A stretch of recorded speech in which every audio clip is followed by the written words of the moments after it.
Okay, let's see if we can get this thing going here. Okay, there we go. All right, got my coffee. It's 50 degrees out here in, what is this, July.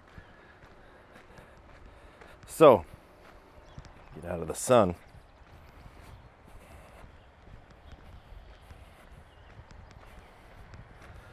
Okay, so decided to do something a little different today. I'm going to do a rant, kind of inspired by Henning's rants where he's riding around on that unicycle of death.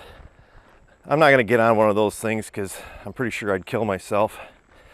And I'm fat and out of shape, so I could use a walk. So I apologize in advance for all the huffing and puffing. So as you can see, I live out in the middle of nowhere. So I can walk around without hopefully getting run over.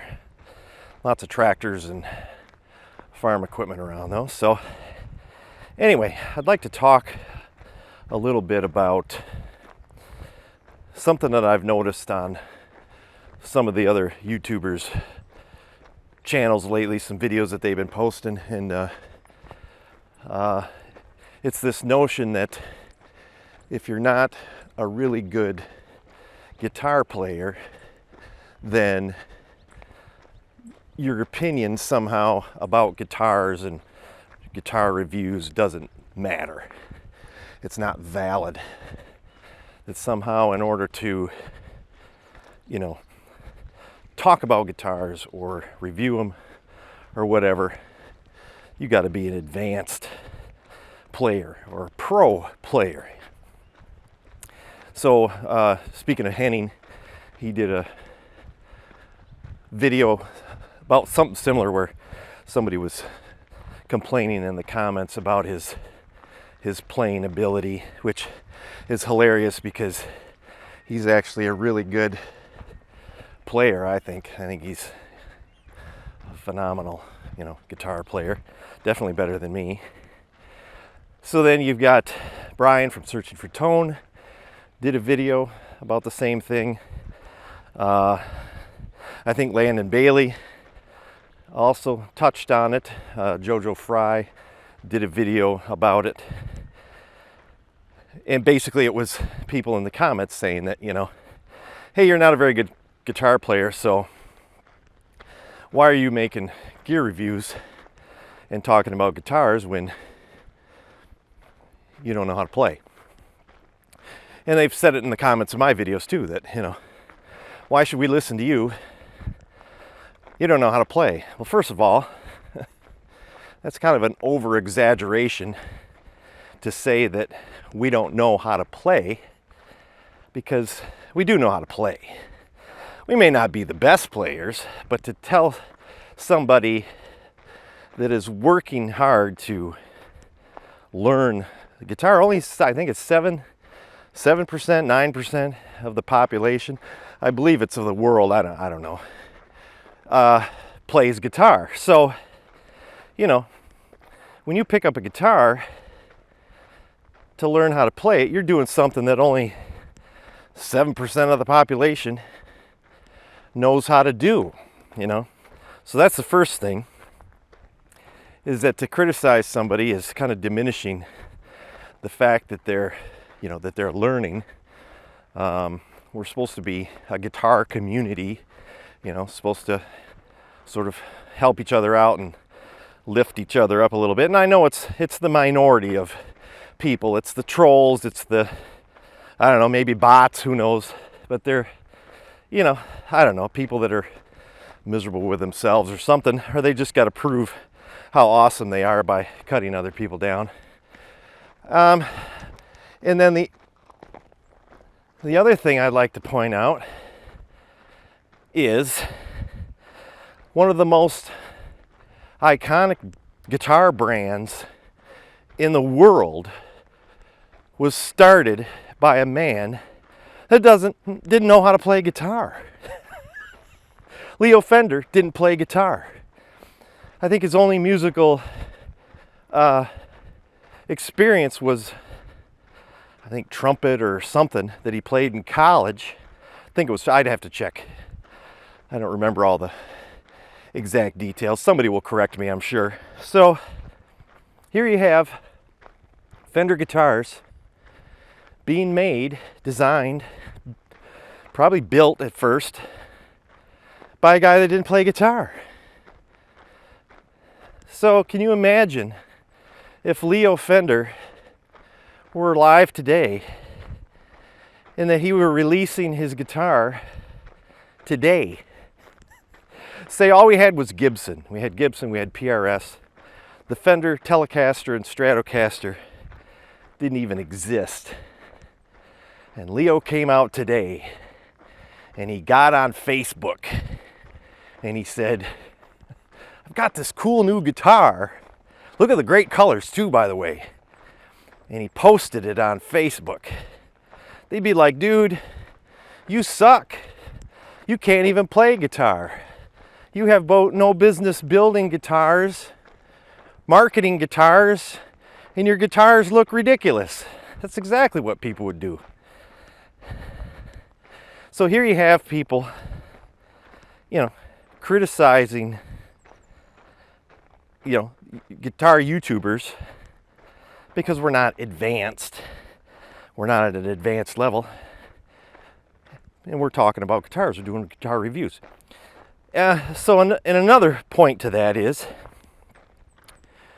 like Jojo Fry, woman guitar player, which is probably even a lower percentage of players, maybe not, I don't know. So, she's sticking her neck out there to make videos, to share her experience with guitar. So if you're a woman or a young woman learning how to play guitar, who would you rather watch? Would you rather watch old fat guy like me talking about classic rock and the blues riff and all this other crap? Or would you rather watch JoJo play guitar? Because she's going to bring a different perspective. Women typically tend to be shorter in stature to men. So guitars really aren't built for women. So she can talk about how the guitar feels, how it fits, how easy it is to play for a woman. So each YouTuber brings their own unique perspective to the topic of guitars. So, and another thing is, a lot of guitar YouTubers, I think I fall kind of into this category, is that, we're tracking our growth. So like, what is it? I Still Want to Be a Rock Star. I completely forget his name, but anyway, his channel, he's tracking his progress. And it's fun. It's fun to watch people grow. Like, even Glenn Fricker, I think, has gotten a lot of criticism for his playing ability. He's a studio guy. He's, that's how he got started in all this, is he runs a music studio, recording studio. And, it's fun to watch him grow. Average Joe's Gear Talk. He's trying to grow his channel and everything, and he seems to be, learning more and more on guitar, because it seems like every time he posts a video, he's playing riffs and everything, and, different songs that, that he's trying to learn. So I think there's value in, watching content from a wide range of creators, with a wide range of experience. Because, if you're looking for a guitar, say, this is, related to doing the reviews, you want to see, if you're a beginner, you want to see a beginner player, you don't want to go to Rhett Shaw's page and watch him shred up and down the fretboard, and you're like, oh, I can't do that. I'm not buying that guitar. Because it's intimidating. I mean, that's why, I talk a lot about guitar brands being a lifestyle or a, based on nostalgia and everything. And I mean, that's why they make signature guitars and things like that, because they know people think, even if it's just in the back of their minds, and I've done this too. I mean, this is why I do these videos. People think that if I buy this guitar, I'm going to sound just like that guy or that girl, and that's not the case. So I think there's some value in seeing someone of a similar level of experience to you playing the instrument that you're interested in, and seeing somebody with a similar amount of experience to you, using an amp and setting up mics and doing all this stuff, because it can be a little confusing to navigate all the complex settings and everything of gear. Let's see, which way should I go? Am I going to turn around and be in the sun? I guess I can turn around and go back. So anyway, and then let's see, what was the other point that I had? Oh, okay. And then another thing related to that is, and then TR from Wicked Fester did a video about it, and I think Average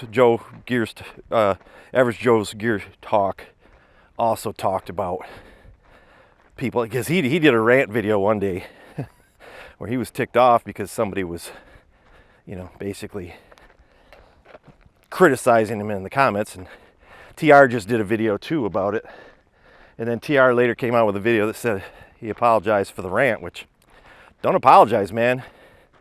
You're well within your right to speak your mind and to tell these people to F off, because, it's kind of bullshit to get into, I mean, we're amateurs, we're YouTubers, we're just trying to have fun. So to get on somebody's page, and I don't know if I mentioned this one time before, but I think it's the example I can give is running. I used to be a runner. I know you wouldn't be able to tell by looking at me, but I used to run. My wife and I did marathons, half marathons, 5Ks, all that stuff between my 30s and mid 40s. And then I became self-employed, and I don't have time to do anything. So, but anyway, imagine if you were a runner and you started a YouTube channel about running. You're going to track your progress. You're going to learn how to, run a 5K, and then you're going to train for a half marathon, and then eventually train for a marathon. That's your goal. Well, probably 90% or more of the people that are running a marathon aren't going to, you're not even going to place in the top 50 of your age group probably. So imagine if you started a YouTube channel talking about running, and some pro Olympic runner or something got on your, comments and talked about how you're a terrible runner and you shouldn't even be talking about running because your opinion is invalid. And that's ridiculous. So anyway, so then what I was saying was about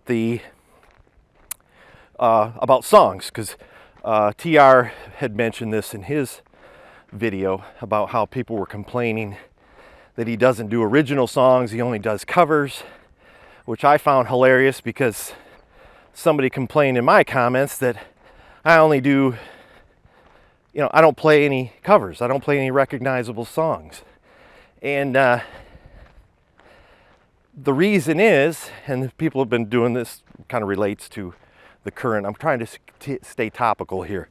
So it kind of relates to some of the current videos on YouTube, which is about YouTube's copyright policy and how basically the music labels are ripping us off, our content creators off.